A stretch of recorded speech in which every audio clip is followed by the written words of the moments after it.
What's up, everybody? Steven Zekiller here, bringing you more reaction videos every day, so never miss out.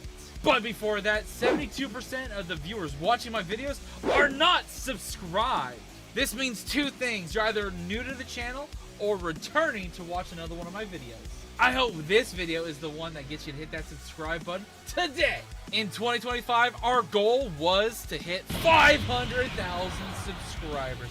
And we were so close of hitting that goal. This year, I'll be pushing my channel further beyond and going past its limits by going for 650,000 subscribers. I'm gonna keep pushing my power forward till I can hit 1 million subscribers. So don't forget to hit that subscribe button and join the Z-Killer Army.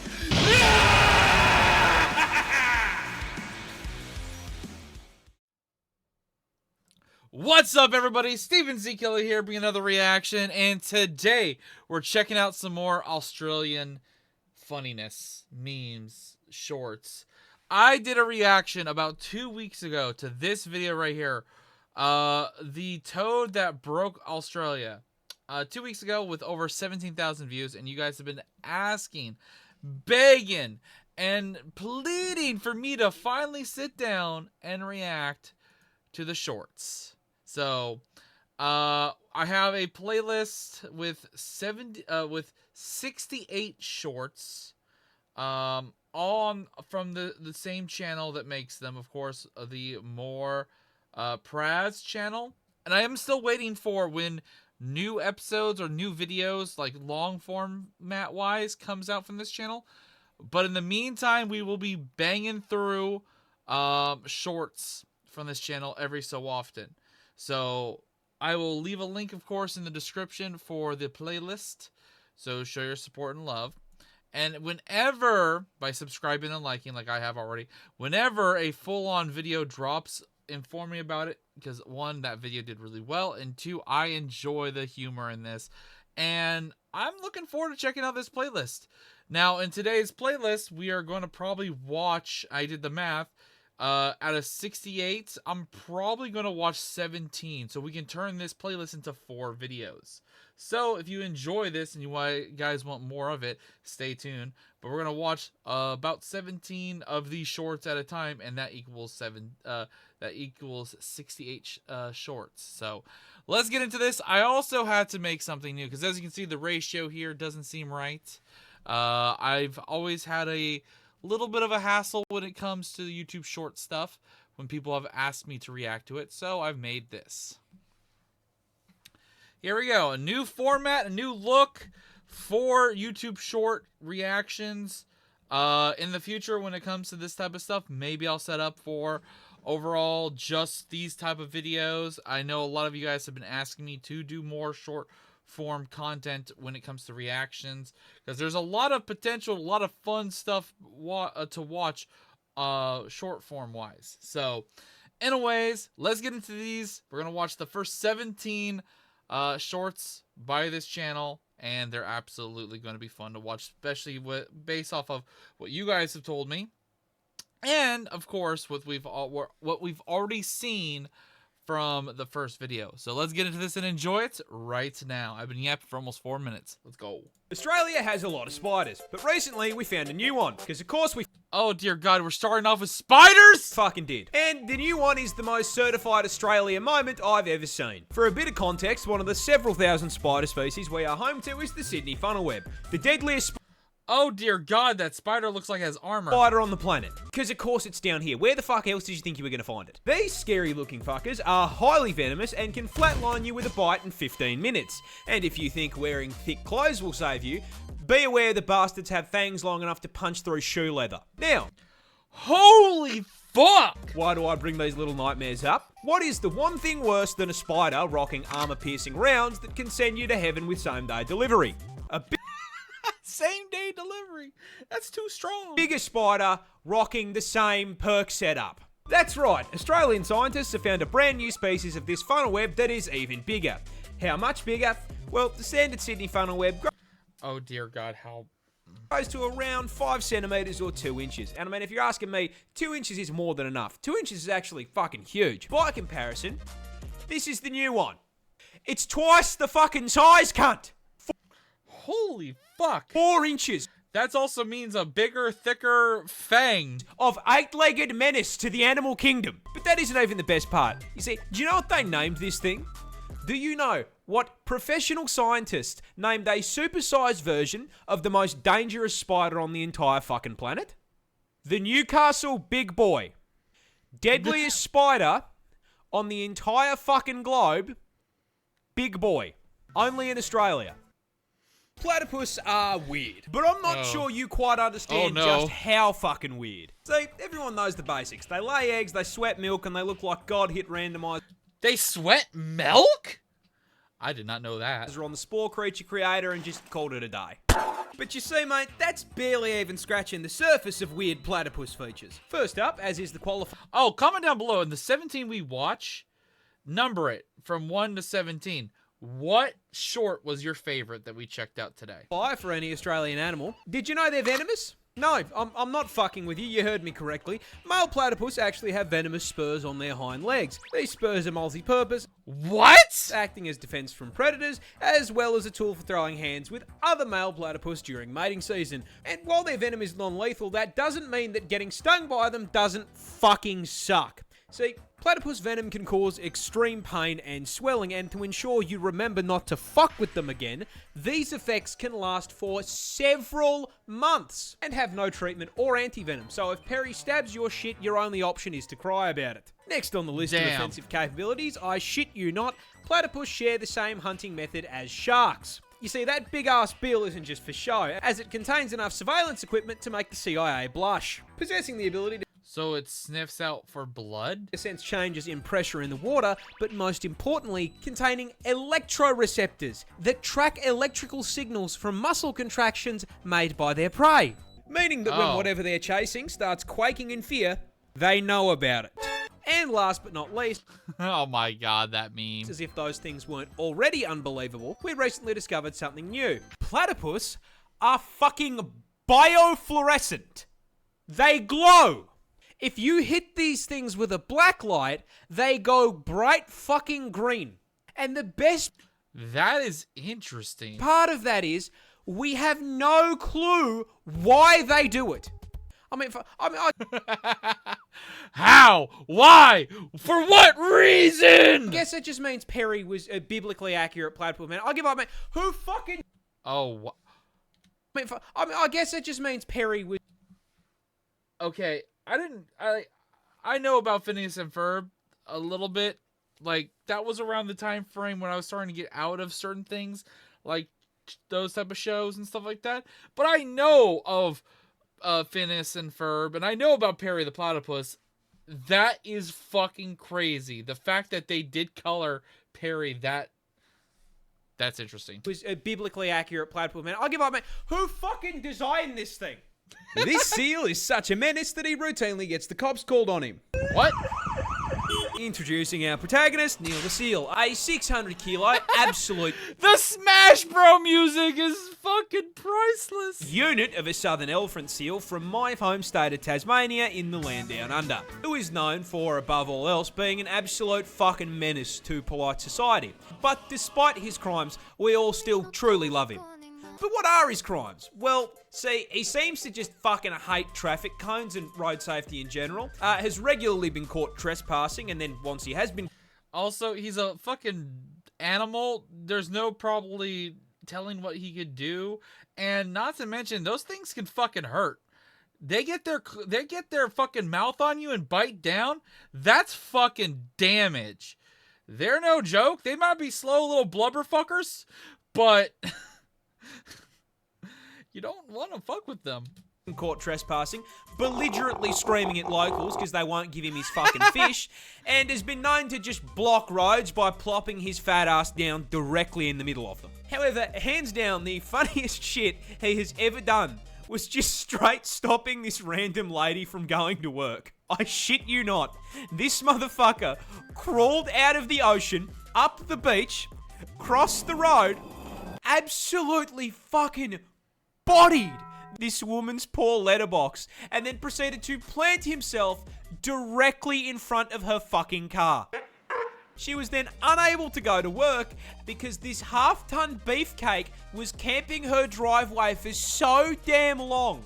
Local news had time to drive out to her house and cover the fucking story. Now, this is a lot of menace. The fucking creepy music with the fucking blubber waddle. To drive out to her house and cover the fucking story. Now, this is a lot of menace for a single seal to cause. But the funniest part of this is, old mate isn't even fully grown. He's like 5 years old.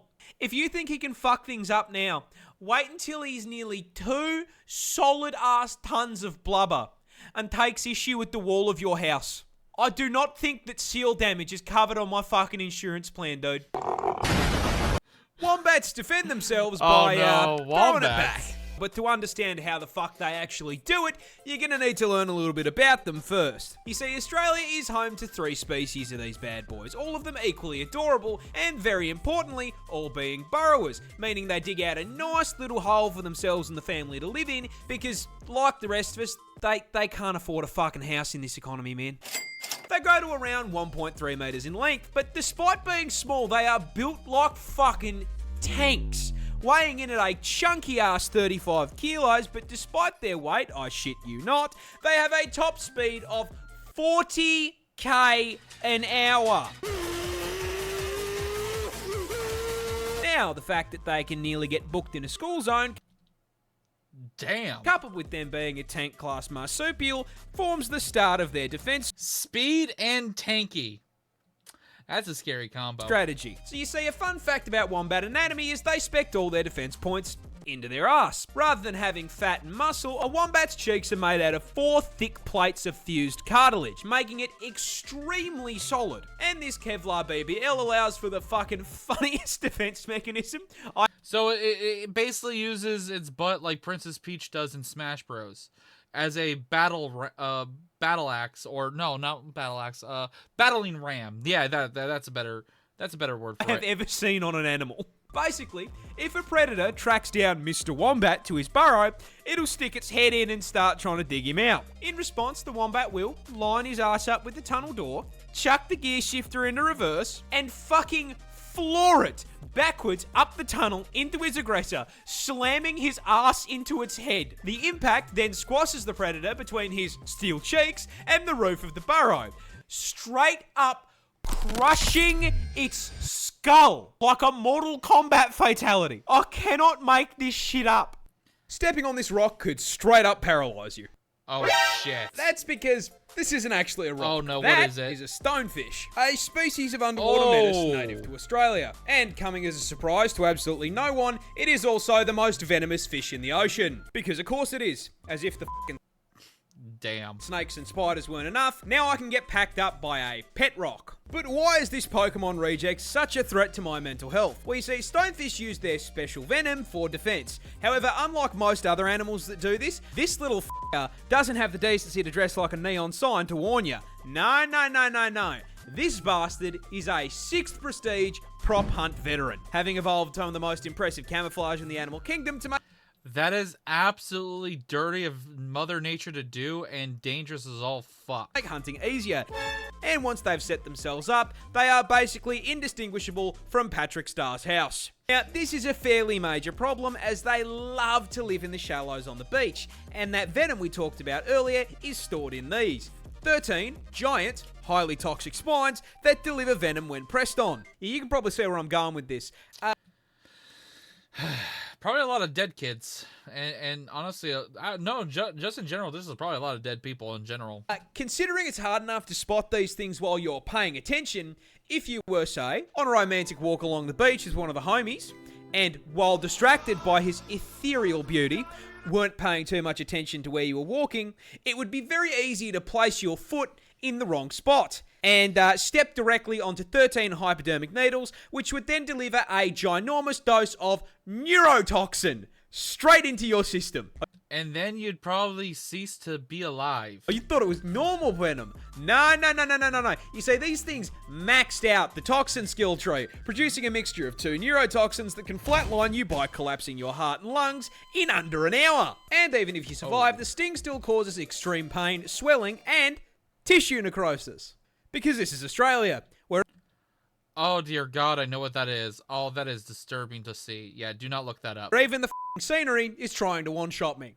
This bird can straight hit you with a Mortal Kombat fatality. Finish him. Introducing the cassowary, a species of ratite native to the land down under. And for once, guys, it's not venomous. Can still flatline you though, and I'm going to tell you how. Oh dear God. You see, these neon chickens belong to the same family of birds as the emu, and as such share their impressive size, coming in at a solid... Also, those birds are very territorial, and I know how vicious they can be. I've seen videos. 79 Not these ones. The emus can be very aggressive. kilos and growing up to 6 feet tall, meaning the short kings in my audience could, in theory, mount these things like a chocobo. But what makes them stick out from emus? Well, you see, the cassowary is basically a spec ops emu, being twice the weight, highly territorial, and... That is a disturbing... hearing that at night or just randomly walking and you just hear that, that would make me shit myself. Ops emu, being twice the weight, highly territorial, and most importantly, coming with a combat knife strapped to their foot. That's right, this is a cassowary claw, and it's the reason they can hit you with a fighting game finisher. You see, these claws are a full 5 inches long. And you know what I mean? Honestly, 5 inches, way too big for anything, and especially if you're something that's going inside me. And if you anger the tactical assault turkey, that is exactly what you're gonna get, as their go-to defense method is to kick you square in the gut with that kitchen knife and attempt to disembowel you.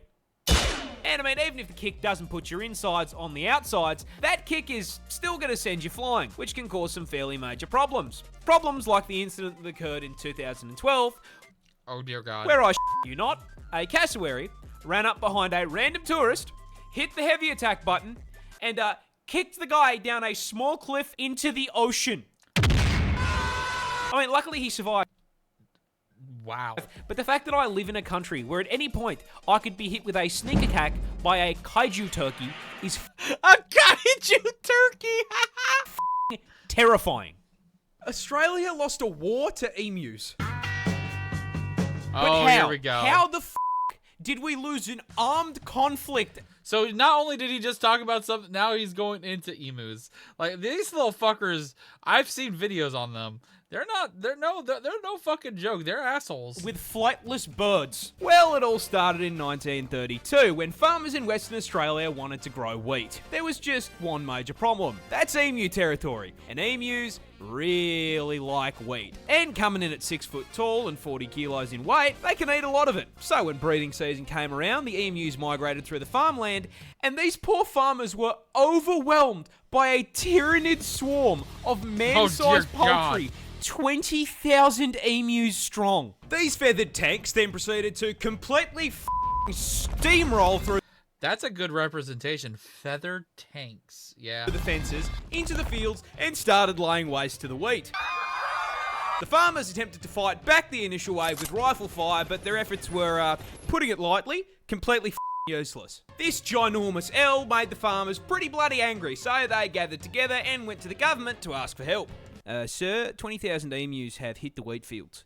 Fuck me, mate. And so the government declared the emus enemies of the state and sent in the army to commence the Great Emu War. The entire 7th Heavy Artillery Division was deployed to WA, armed with 2 LMGs, 10,000 rounds, and the sole objective to blast anything with feathers. A little bit excessive for an overgrown turkey if you ask me, and upon their first deployment, the army immediately ran into a major problem. Emus are fast. I am speed. Really fast, clocking a top speed of 50 kilometers an hour, which meant that once they opened fire, the emus would immediately bolt out of range of their weapons. But they still took a crack at it, and then immediately stopped when both LMGs jammed after only dropping 12 emus. This embarrassment led the army to retreat and rethink their plan. So a few weeks later they returned, this time mounting the LMGs on trucks in an attempt to run the birds down. However, this also didn't work, because after figuring out that those trucks meant they were about to be turned into a KFC family bucket, the emus started leaving scout birds who would warn the flock of the approaching trucks, which gave them all enough time to book it before the army even got there. And whenever they did catch the emus, they found out they were kind of... Because emus are mostly feathers, and there's a lot of places you can hit on them without doing any damage, meaning it was taking around 10 bullets for every one bird. So after a month Wow! Holy shit! of blood, sweat, tears, and 10,000 rounds of ammunition, the army managed to bring down 960.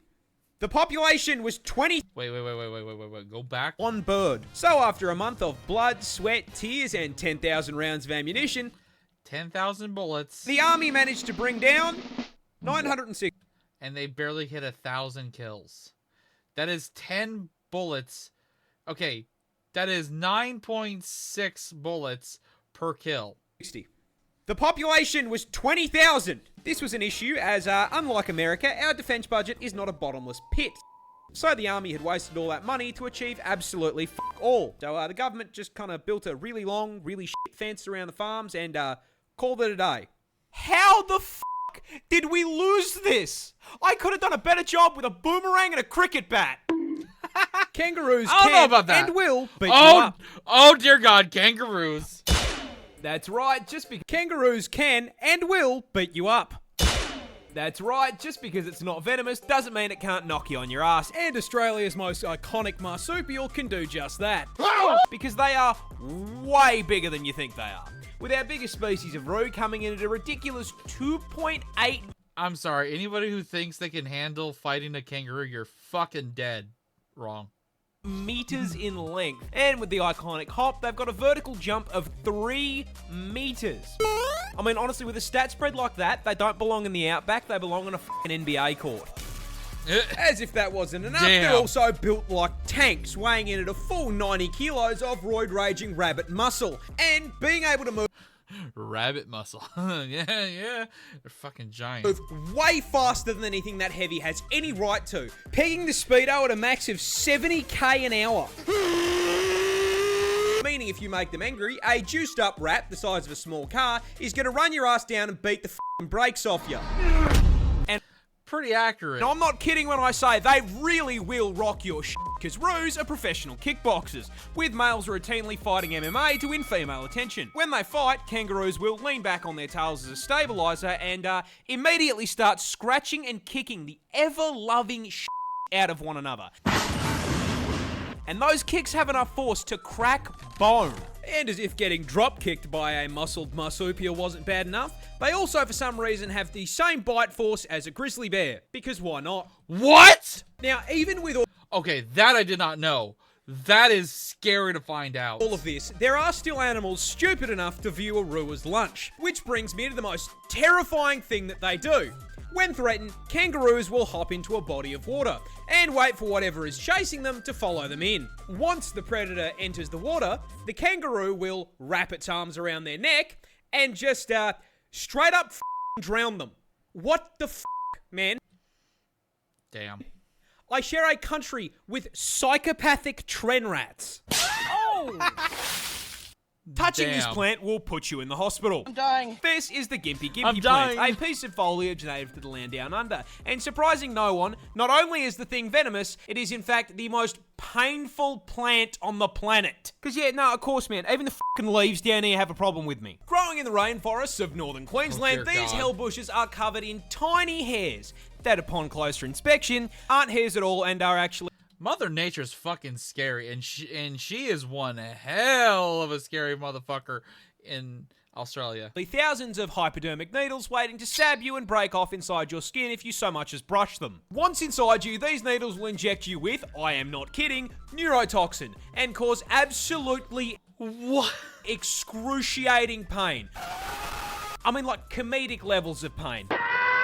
with one person describing it as being covered in hot acid and electrocuted, and another woman saying that it was straight up more painful than childbirth and she'd given birth 4 times. And the fucked up part is, the neurotoxin isn't even lethal. So this spiteful cunt of a plant is hurting you purely for the love of the game. Mind you, there That is fucked. are reports of people saying getting stung by this thing is actually worse than being put in the ground. This is because Groot's little hellspawn cousin here can continue hurting you for literal years after being stung. This is because those thousands of little hypodermic needles are actually made out of silicon, meaning your body can't break them down. And with how thin they are, your skin will usually close up over the top of them, meaning that these neurotoxin emitting slivers can sit inside your skin for literal years, releasing more neurotoxin anytime that they're moved or disturbed. This constant, chronic, Oh, fuck. agonizing pain is so unbelievably bad that there have even been records of,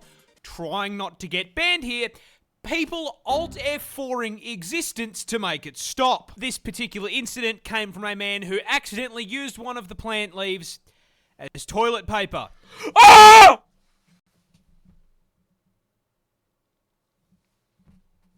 Oh my.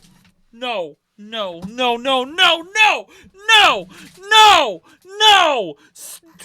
No. You'd think you would feel that when you grabbed it with your hand. No. No wonder he took himself Alt F forward himself, all that kind of stuff. Every time he took a shit.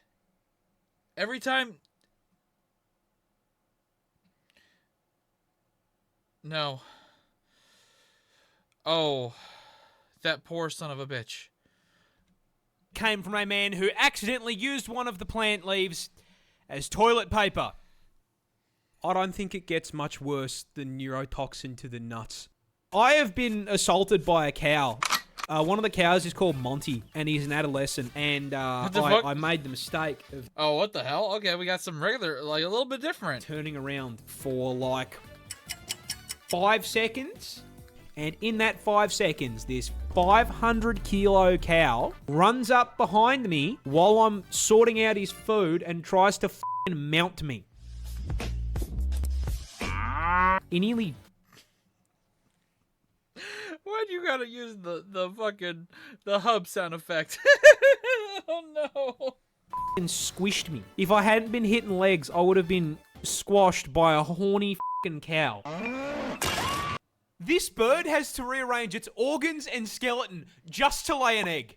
This cute little guy is the kiwi bird, a species of ratite native to New Zealand this time, and the absolute poster child for getting cucked by evolution. You see, this walking featherball is actually directly related to the emu, ostrich, and cassowary, being a member of the same family of flightless Really? birds. However, there is a problem. You see, the rest of the kiwi's bloodline actually looked up a build guide before picking their stat spread, and as such made sure to trade the whole flying thing for something useful, with all of his cousins specking into speed, size, and some kind of offensive capability. So that leaves the question, what did the kiwi pick to make up for not flying? Absolutely f***ing nothing. Kiwis are tiny in comparison to their relatives, coming in at only 4 kilos in weight and 50 centimeters tall. This is because kiwis evolved largely on an island with no natural predators, so they downsized and traded out the knife feet and bloodlust for just being a little guy with a good attitude, which honestly worked pretty well for them, until the British did British things, and now they have to deal with cats and dogs trying to eat them. And considering this build was not designed for PvP, they have been clapped so hard by invasive species that they are now unfortunately an endangered animal. But getting shafted by the British is just the beginning of the generational violation of the kiwi, because these poor feathered fruits can't even reproduce without getting f***ed over. You see, the kiwi bird's cousins are famous for laying huge eggs. I'm talking hit your protein macros in one meal-sized eggs. And you would think that is because they are large. And you would be wrong. Because their vertically challenged cousins have to lay eggs the same size. A kiwi bird lays eggs 20% the size of their body.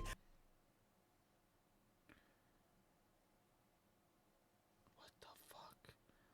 Holy fuck. With the egg being so bloody large, it rearranges their internal organs and stretches their rib cage just to be able to hold the thing. For reference, that is like a human giving birth to a 15-kilo child. That's not a bun in the oven anymore. That's a whole f***ing bakery.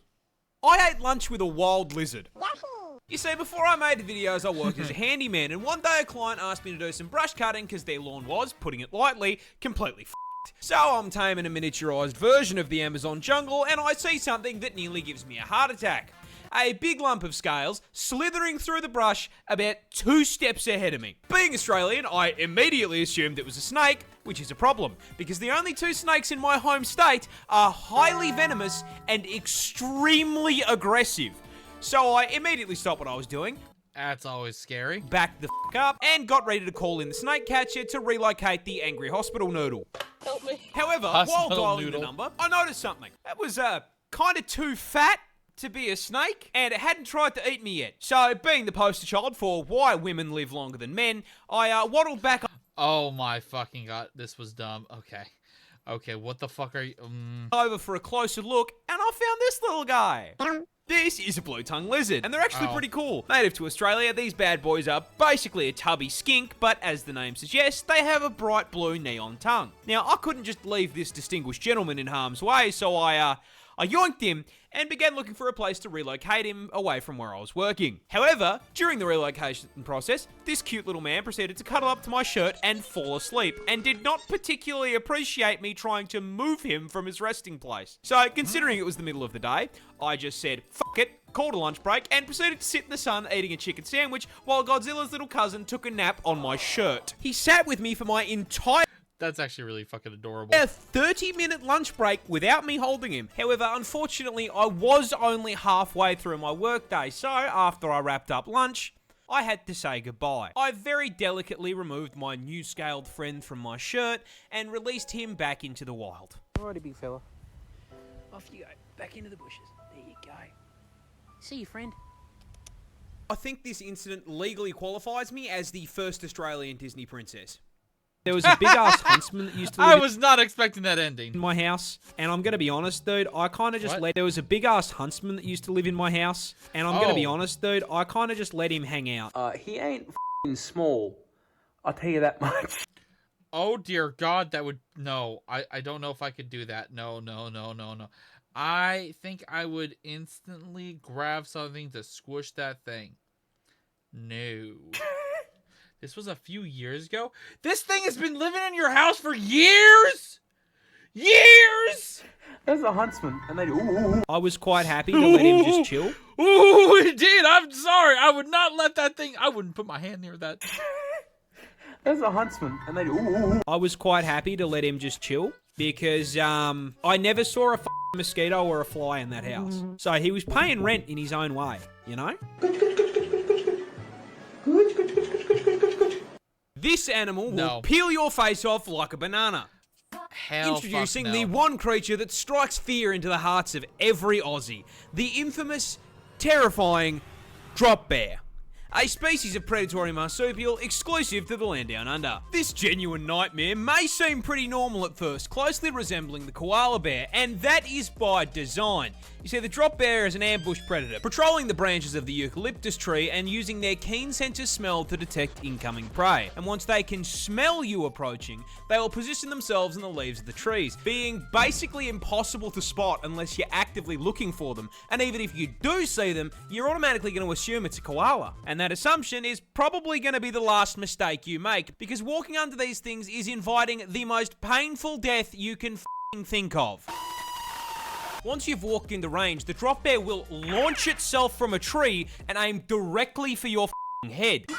Small animals dear will often God. be clapped on impact as the 20-kilo drop bear launched itself out of the tree so fast that it snaps their spine. And they're the lucky ones, because once they make contact with your head, drop bears will immediately puncture your scalp with their foreclaws and latch on like a fuzzy little face hugger. Once Hell no. Firmly attached to your skull, the drop bear will start to kick out your eyes with its hind claws in an attempt to blind you. And while they are forcing you to cosplay Daredevil, they will be tearing into your face with their fangs like a fucking chainsaw. The attacks are so vicious, most human victims end up being completely scalped and having their faces removed. And even if I will never look at koalas the same. if you manage to pull them off in the initial assault, those claws contain a potent neurotoxin which will paralyze you in under 5 minutes, allowing them to run you down. What is with animals that shouldn't have toxins in their fucking fingernails having toxins to paralyze you in their goddamn fingernails? And eat you alive. Australia loses roughly 600 people per year to drop bear attacks. So if you want to survive your trip down under, Okay, it's not technically a koala bear, but you know what I mean. I have a secret to share with you about the drop bear. And that secret is that all of this is complete and utter bullshit. Drop. Oh. So you faked me out on this was a troll video. This must okay. I'm gonna check right now. This must have been released. Oh. Okay, you guys can't see it, but March 31st. This was an April Fool's video. Okay. Drop bears aren't real. I made it all up. April Fool's cunt. This jelly. I can't believe. I genuinely believed that for a while.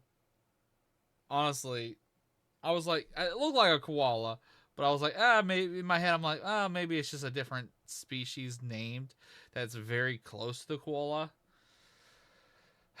I fell for that. All right, this is the 15th one. We have 2 more we're gonna watch. Yeah. Jellyfish is basically a time bomb. Introducing the Irukandji, a species of jellyfish native to the northern waters of the land down under, and possibly my least favourite animal in the entire ocean, because it is just a massive, spiteful cunt. Well, massive is misleading, as this little guy is tiny. I mean, ridiculously small. Being not much bigger than your fingernail at the head and basically completely f***ing invisible to the naked eye. This is a fairly major problem, because behind that halo cloak frame they are dragging 3-foot-long tentacles and shocking absolutely no one. Say the line, Bart. It is one of the most venomous jellyfish in the ocean. I'm so f***ing tired of the stealth poison multi-classes on OCE servers, dude. This shit is broken. You see, those 3-foot tentacles are covered with tiny little barbs, and at the barest touch, they will literally propel themselves into your skin like a bullet and inject you with the Australia Special, a pina colada cocktail of various neurotoxins. And upon being injected, you will feel absolutely f***ing nothing. You'll keep swimming around, splashing about in the water, kissing the homies, until you are overcome with a sudden, severe feeling of impending dread. I mean the kind of dread that will have you hysterically screaming that you are about to die. I am gonna die! I'm gonna die! I'm gonna f***ing die! That's because the invisible cunt here does psychic damage, inflicting a condition known as Irukandji syndrome, which starts with a feeling of impending doom so strong there are records of people asking to be, avoiding a ban here, forcibly disconnected from God's Minecraft server. And that That is terrifying. feeling of doom is warranted because about 30 minutes after being stung, that biological bomb goes off, with the venom initially causing extreme pain throughout your entire body. And after making you feel like a failed isekai protagonist, the venom then spikes your blood pressure and heart rate through the roof, which can cause heart attacks, blood clots, and has even been recorded to cause brain hemorrhages. And the f***ed up part is, it doesn't have an anti-venom. This thing sneak attacks you, waits 30 minutes, sends you a private DM telling you it got your ass, and there is not a f***ing thing you can do about it. Toxic little shit. This pigeon... That thing is the definition of you're fucked. You are fucked. That is fucking terrifying. saved an entire army battalion. Heroes never die. Introducing our protagonist, Jeremy, a carrier Okay, now we have a nice story. something light, I'm assuming. Pigeon, who was in the employ of the US Army Signal Corps during World War I. You see, back in the oldie times, radio technology was, kind of dog shit. So carrier pigeons were still the meta for DMing the homies memes over distance. Which is how, in 1918, our feathered little shock trooper here ended up in France, with 500 US soldiers stuck 3 kilometers behind enemy lines, completely cut off from supply and reinforcement in a 7-day shootout. You see, Cherami's battalion, juiced up on freedom and red crayons, had overextended and become trapped, surrounded on all sides by German soldiers. And to make matters worse, being stuck behind enemy lines meant they were now on the receiving end of US defense spending, being absolutely hammered with friendly artillery. Now, stuck at... Oh my fuck! Oh. Oh. If that was a real one, these guys are actually all dead. Being absolutely hammered with friendly artillery. Now, stuck as far away as they would have had more luck using their radio as fucking nunchucks than a comms device.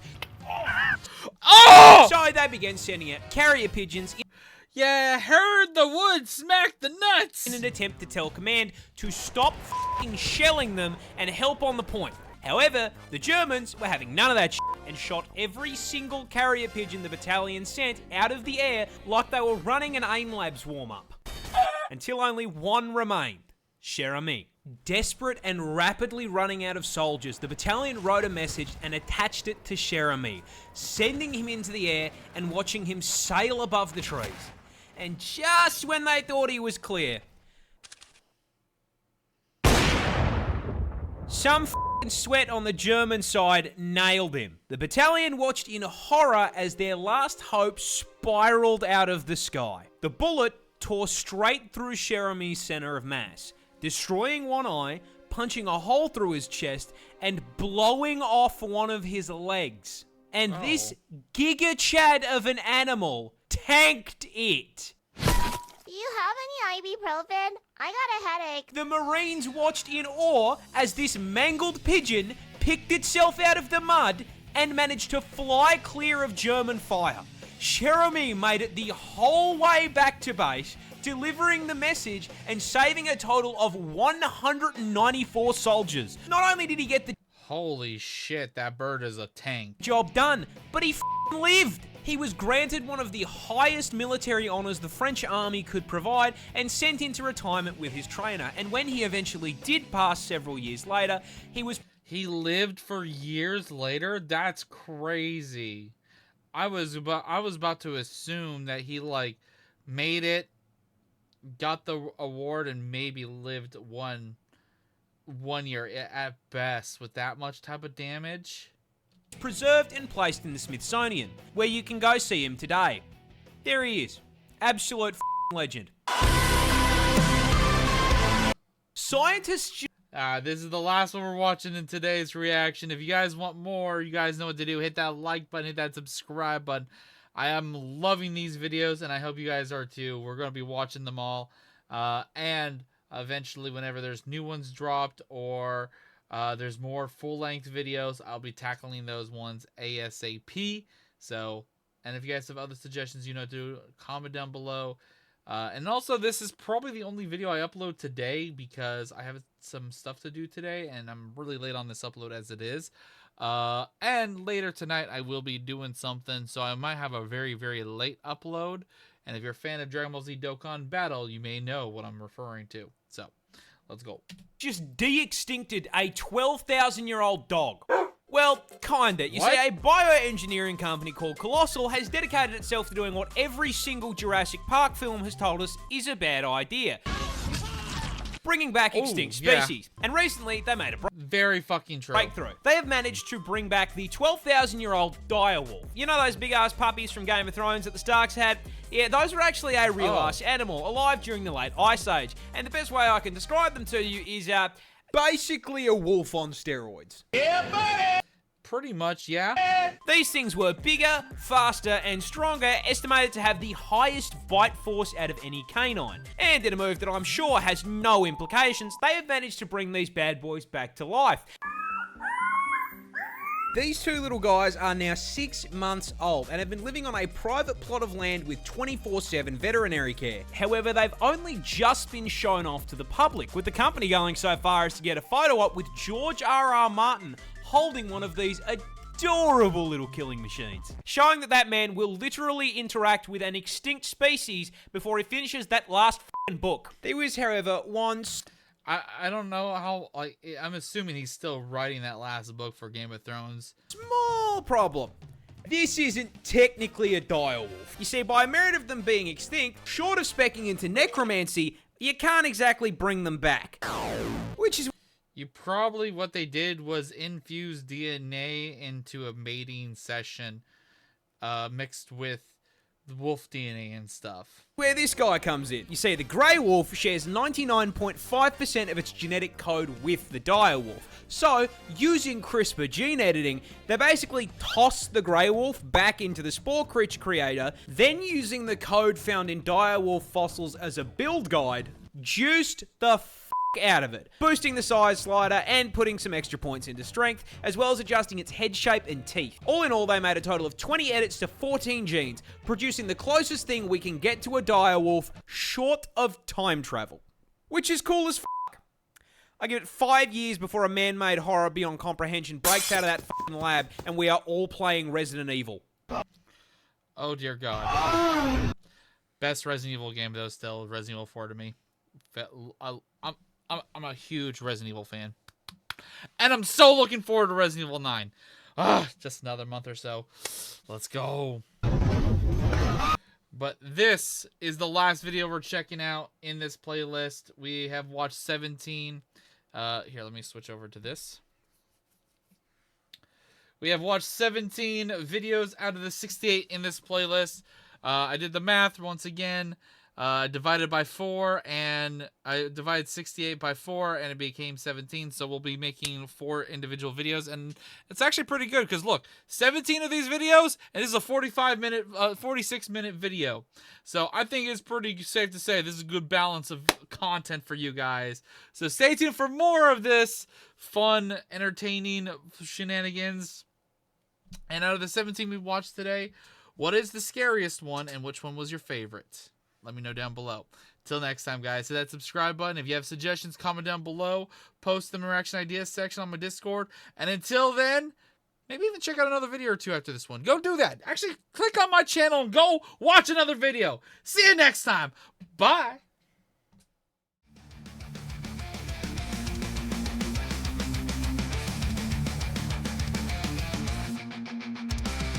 In the pixelated world where the gamers unite, there's a name that shines bright, bringing joy to the night. Steven's killer, he's the king of the screen. With his epic playthroughs, he ranks as a meme. Laughing out loud as we watch him explore. From horror to laughter, we can't help but want more.